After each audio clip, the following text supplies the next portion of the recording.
আসসালামু আলাইকুম প্রিয় দর্শক, আশা করি সবাই ভালো আছেন।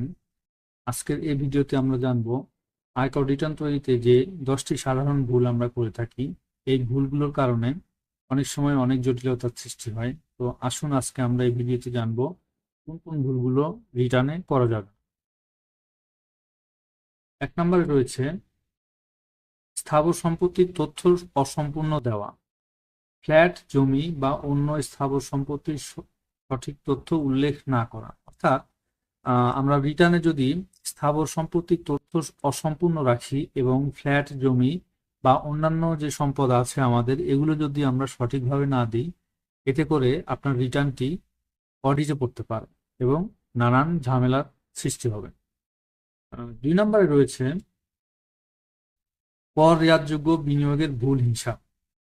বিনিয়োগের পরিমাণ ভুল দেখানোর কারণে কর কম বা বেশি নির্ধারিত হতে পারে।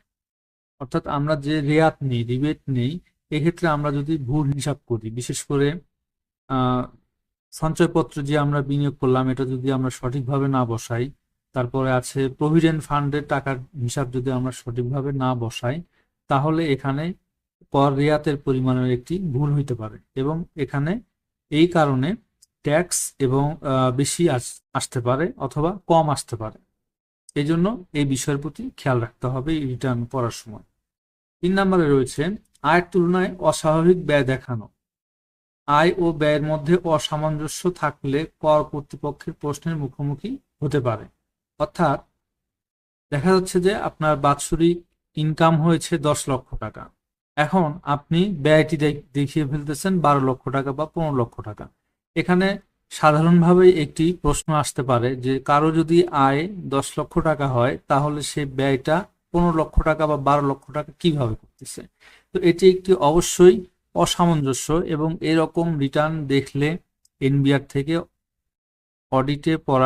রিটার্ন অডিটে পড়ার সম্ভাবনা অনেক বেশি। সুতরাং এই দিকে আমাদেরকে লক্ষ্য রাখতে হবে। 4 নম্বরে রয়েছে হাতে অতিরিক্ত নগদ অর্থ দেখানো। বাস্তবতার সঙ্গে অসামঞ্জস্যপূর্ণ নগদ অর্থ দেখানো থেকে বিরত থাকুন।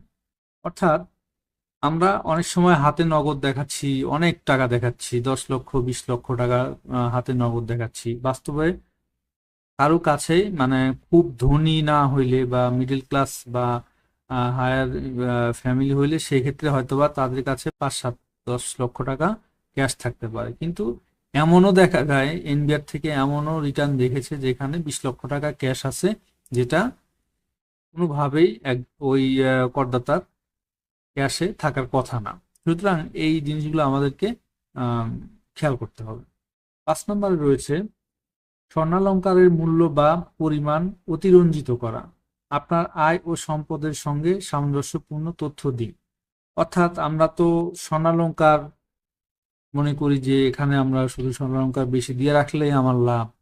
তো এই ক্ষেত্রে অনেকেই করতেছে 15 ভরি 20 ভরি স্বর্ণালংকার দিয়ে রাখতেছে। বাস্তবে তাদের কাছে এত স্বর্ণ নাই। সুতরাং এটি একটি সমস্যার সৃষ্টি করবে। সুতরাং এদিকে আমাদের লক্ষ্য রাখতে হবে।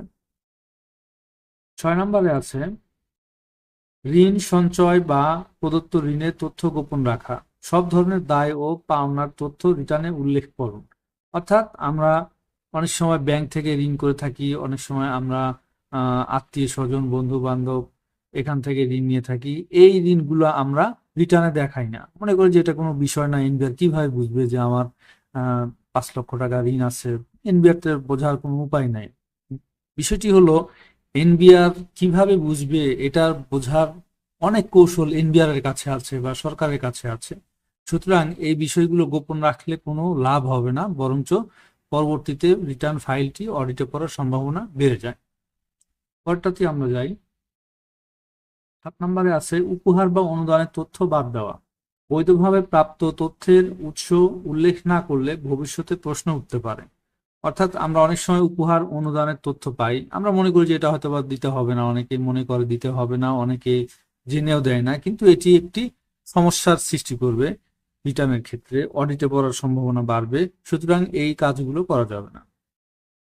8 নম্বরে রয়েছে এফডিআর, ডিপিএস, সঞ্চয়পত্র বা অন্যান্য বিনিয়োগের তথ্য না দেওয়া। সব ধরনের আর্থিক বিনিয়োগ রিটার্নে অন্তর্ভুক্ত করুন। অর্থাৎ আমাদের এফডিআর থাকে, ডিপিএস থাকে, সঞ্চয়পত্র থাকে বা অন্যান্য বিনিয়োগ বিভিন্ন জায়গায় থাকে, কিন্তু আমরা মনে করি যে সরকার এগুলো তো পাবে না, এগুলো আমার দেওয়ার কোনো দরকার নেই। বাস্তবে হচ্ছে সরকার সবই জানে, কোথায় কি আছে, কার ডিপিএস আছে, সব জানে সরকার, কিন্তু আমরা দেই না, এটা সরকারও জানে। এই জন্য রিটার্নটি অডিটে পড়ে। পরেরটি আছে 9 নম্বরে আছে পূর্ববর্তী বছরের নিট সম্পদের হিসাব ভুল দেখানো। অর্থাৎ পূর্ববর্তী বছরে আমরা যে নিট সম্পত্তি দেখাই, এটা আমরা অনেক সময় ভুল দেখাই। এটা ওপেনিং আমরা বুঝি না, ক্লোজিং বুঝি না, এর মধ্যে কোনো ধারাবাহিকতা বজায় থাকে না, এই জন্য রিটার্নটি অডিটে পড়তে পারে। 10 নম্বরে আছে এবং সর্বশেষ, উৎসে কর্তৃক কর ভুলভাবে দাবি করা। প্রকৃত টিডিএস এর বেশি বা ভুল তথ্য দাবি করলে জটিলতা তৈরি হতে পারে। অর্থাৎ আমরা টিডিএসটি অনেক সময় দিই না, ভুলে যাই, অনেক সময় দেওয়ার কথা মনে থাকে না, অথবা আমরা বুঝতে পারি না যে টিডিএস এটা দিতে হবে।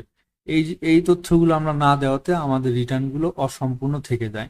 সুতরাং আমাদেরকে এই 10টি সাধারণ ভুল যেটা আমরা করে থাকি, এই 10টি সাধারণ ভুলের দিকে যদি আমরা খেয়াল রাখি, তাহলে আপনার রিটার্নটি অনেক সুন্দর এবং অডিটে পড়ার সম্ভাবনা কমে যাবে। আজ এ পর্যন্তই, সবাইকে ধন্যবাদ।